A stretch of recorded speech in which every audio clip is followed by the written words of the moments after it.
Hi guys, Jared here from Lovell Rugby, and today I'm joined by Puma and Lovell Rugby ambassador, Chris Ashton. You okay? Yeah, good mate, thank you.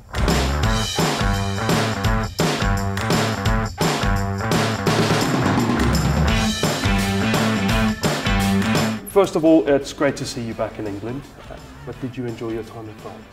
I did. It was a very good experience for me and my family.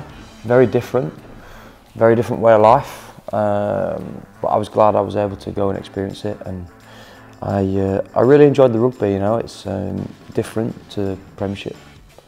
Yeah, and I got a chance to play with some amazing players that I would never get that chance to get that opportunity to unless you're at a club like Toulon. You signed for sale at the start of the season. What's it like being at the club, and what's it like being back in the Premiership? It was really good to be in Manchester.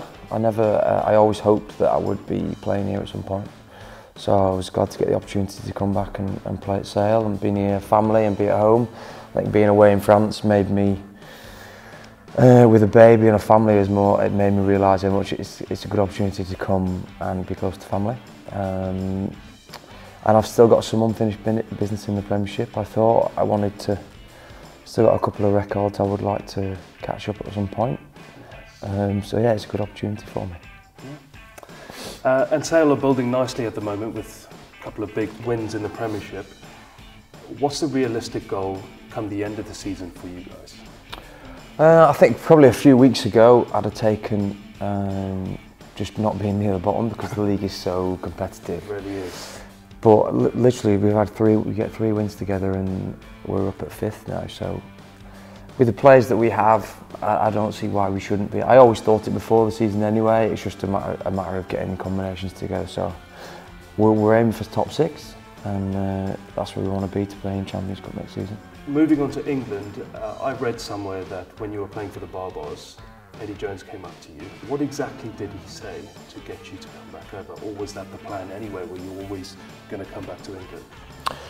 It was never the plan. I'd signed long term out there, so it was never the plan at all. I think having the year weirdly going so well for me, it made me think that I could come back and get involved again.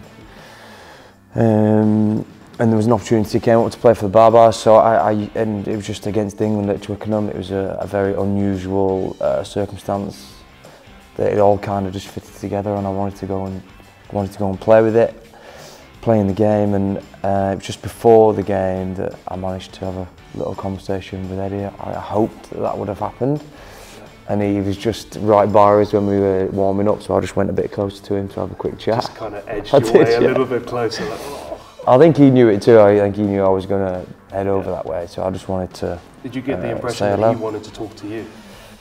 No, not at all. He's a nice guy. He talked to anyone really, but I made sure that we chatted before, hoping that the game would go as well as it did, and thankfully it panned out that way. And it's a massive year for rugby in general. It's the World Cup year. How important is it for you and for England to have a good Six Nations?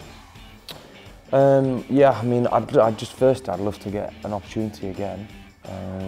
Being in getting back in the autumn was amazing for me personally, and just pride being back and playing again for England. So I unfortunately got a little injury at the end of it, and I would like just another opportunity to play again, and just getting back in and playing at Twickenham again was just, I'd forgotten what it was like. Although I think I tried to make myself forget in a way, if you know what I mean, to pretend it's all right that you're not playing for England, but actually when I was back there it was like, wow, this is where I want to be and what you want to be doing. So yeah, to get another chance in Six Nations would be ideal for me, and hopefully I can just take it and stay in there a bit longer. And now we can't do an interview with Chris Ashton without talking about the AshSplash. Where did it come from, and do you see why some people might find it annoying? It came from a Wales game, Six Nations. No intention, I just dove over the line with the ball just in a funny position, and after the game people were just asking about it, journalists and stuff, so I had a look at it and thought I could do that again. Did it again, and more people talked about it and it wound more people up asking why I was doing it, so I just continued really. So there was no real reason behind that celebration, it was just kind of wound people up, so let's go with it. Kids did like it too. Yeah. Yeah, a lot of kids were just like jumping around and they loved it, so I just carried on doing it. But I do understand that it can annoy people. If you do it in the wrong place, which I probably didn't realise when I was younger, like I did it once, Ulster away, not a good idea. I got chased down the tunnel after the game. Really? Yeah. Why? Because it was seen as... disrespectful, I think. Yeah. I don't see it as that, it doesn't bother me in the slightest, but I see now how it can be seen that way. Yeah, but it's part of who you are now, surely you're going to continue doing it. I will if it's the right time, right place. Yeah. A bit older now. Fair. Whereas before, I didn't understand why it was annoying people, but now I can. Looking back now, I can. As you know, we are an online rugby retailer, so it'd be rude not to talk boots. You are currently in the Puma Futures. Yeah. What are your thoughts? I really like them. Yeah, I do. I think Puma are doing something different with the boots, and I find them really comfortable, and I'm convinced that they make me faster. Now, what were your first thoughts when you saw the new Power Up? I like bright boots. Yeah? Yeah, I do. I don't understand how people wear Black just boots. plain old black. Yeah, You don't get that many these days. No. They're out the window. They don't exist. Yeah, I'm not a fan of black boots. Yeah, I'm about colours. Better, brighter the better. Although sometimes when you're in a ruck and someone sees that you've got these boots on, I swear you do get stood on more. Yeah, because they take offence to it. Yeah, Especially the bigger honestly. boys, they go, My I'm wearing shins. black boots. I can't rock those, so I'm just going to stand on People don't notice a black boot, but if they see a brighter boot, yeah, I think it's, oh, that's his leg. But I don't hit many rucks, so I'm safe. Fair enough. Well, thank you very much for your time and all the Thanks, best man. for the massive year ahead. Thanks, man.